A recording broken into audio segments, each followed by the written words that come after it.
2024년 5월 23일 목요일 경제뉴스 매일 브리핑을 시작하겠습니다. 가상자산 시가총액 2위 이더리움 가격이 급등하고 있다.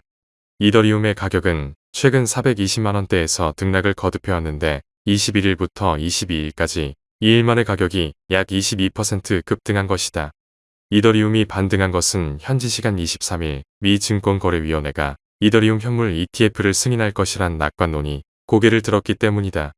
비트코인과 달리 당초 이더리움은 ETF가 승인되지 않을 것이란 관측이 우세했다. 차이를 가른 것은 증권성 여부다.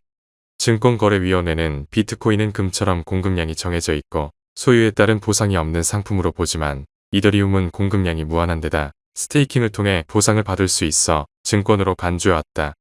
스테이킹이란 은행에 돈을 맡겨 이자를 얻는 예적금처럼 가상자산을 블록체인 네트워크에 예치하고 이에 대한 보상을 받는 것인데 이는 증권의 성격을 띠고 있어 현물 ETF가 성립될 수 없다는 취지다.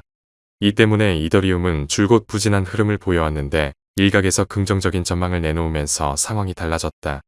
이 같은 이더리움 효과의 암호화폐 대장주인 비트코인 가격도 오랜만에 다시 7만 달러대를 회복했다. 다음 뉴스. 정부가 경기 분당, 일산, 평촌, 중동, 삼본 등 1기 신도시 5곳에서 총 2만 6천 가구 플러스 알파 규모의 아파트 단지를 정비 선도지구로 선정한다. 지자체별로 수급 상황 등에 따라 50%까지 추가 지구 선정도 가능케 했다. 이렇게 되면 대상은 총 3만 9천 가구까지 늘어날 수 있다. 내달부터 주민 동의율이 높을수록 유리한 표준 평가 기준을 활용해 선도지구 공모에 들어간다.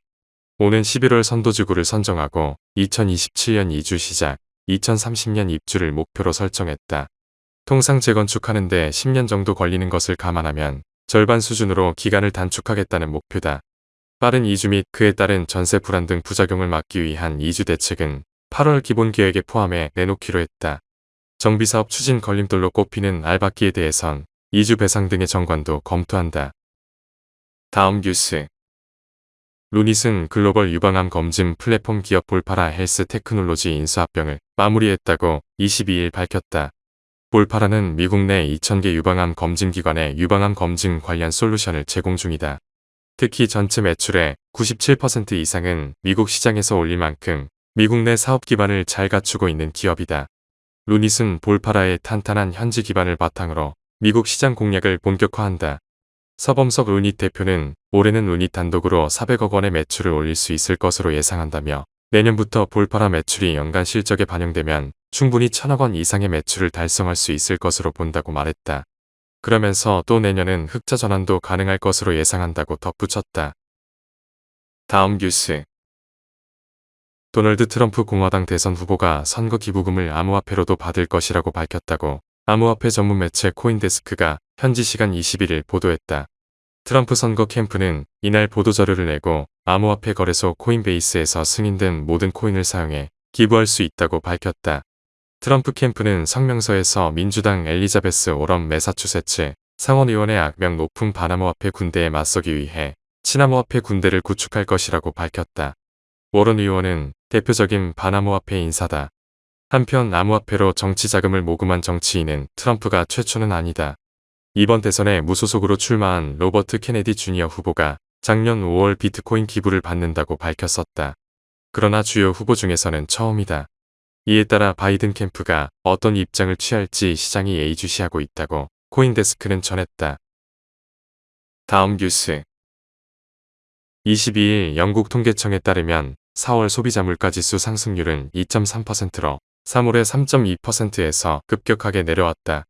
2021년 7월 이후 거의 3년 만에 최저로 떨어졌다. 이번 수치는 영란은행이 올여름 금리 인하를 시사한 이후 나온 것이다. 영란은행은 치솟는 물가를 억제하기 위해 기준금리를 16년 만에 최고 수준인 5.25%로 유지하고 있다. 지난달 영국 에너지 규제기관에 따르면 대부분의 영국 가정에 대한 에너지 요금 상한선을 2년여 만에 최저 수준으로 낮춘 후 인플레이션이 급격히 둔화했다. 4월에는 주요 산유국인 러시아의 우크라이나 침공 이후 급등했던 에너지 도매 가격이 하락하면서 가스와 전기요금이 하락했다고 AFP 통신은 설명했다. 에너지 가격이 더 낮아지면서 인플레이션이 완화하고 생활비용 압박이 줄어 금리 인하 기대감은 고조된다. 다음 뉴스.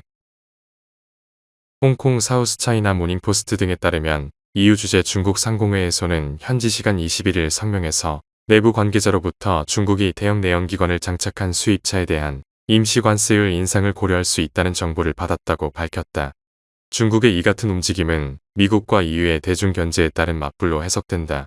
중국은 연초 수입 브랜디에 이어 지난 주말 대만, 미국, EU, 일본산 폴리포르말데이드 혼성 중합체에 대한 반덤핑 조사에 들어갔는데 자동차 관세까지 올린다면 보복 조치가 점차 강해지는 셈이다. 이런 상황에서 미국은 중국 견제를 위해 유럽과 공조를 강화하길 원하고 있다. EU의 속내는 복잡하다. 미국 수출이 어려워진 중국산 저가 제품을 유럽으로 밀려들 걸 염려하면서도 EU가 미국에 적극적으로 동조할 경우 중국의 보복을 염려하고 있다. 다음 뉴스.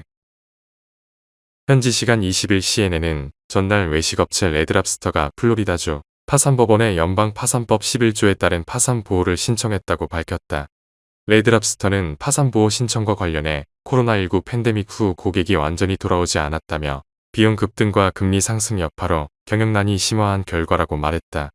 레드랍스터의 매장 방문 고객 수는 지난 2019년 이후 약 30% 감소한 상태다. 이에 레드랍스터는 지난 13일 실적이 부진한 매장 93개에 대해 폐쇄 결정을 내렸다. 그러나 일각에선 레드랍스터의 부채 증가 원인으로 과도한 이벤트를 꼽았다. 작년 5월 레드랍스터는 매주 월요일 제공했던 얼티밋 앤드리스 쉬림프 메뉴를 상시 메뉴로 바꿨으며 수백만 달러의 손실을 냈다. 해당 메뉴는 $20만 내면 원하는 만큼 새우를 먹을 수 있는 메뉴다. 레드랍스터는 유인된 손님들이 다른 메뉴도 찾을 것으로 기대했지만 손님들은 해당 메뉴만 찾았다.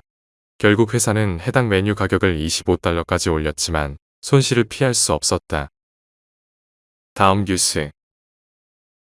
밤에 주문하면 다음날 물건을 받을 수 있는 로켓 배송, 이길 배송에 이어 장을 본 지 한두 시간 만에 집으로 물건이 도착하는 퀵커머스가 인기를 끌고 있다. 이커머스 업체는 물론 기업형 슈퍼마켓 등 대형 유통사들이 퀵커머스 사업을 확장하고 있다. 이에 따라 일찌감치 퀵커머스에 뛰어든 배달의 민족 비마트와 배민스토어에 관심이 쏠린다.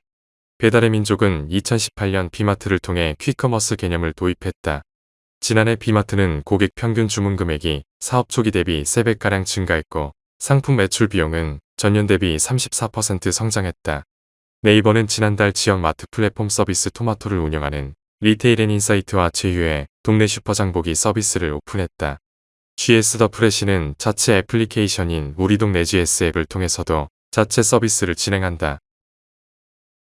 다음 뉴스. 하나은행이 고시한 5월 22일 오후 11시 44분 원달러 환율은 1367원입니다. 시청해주셔서 감사합니다. 더 좋은 영상을 위해 구독, 좋아요 부탁드립니다.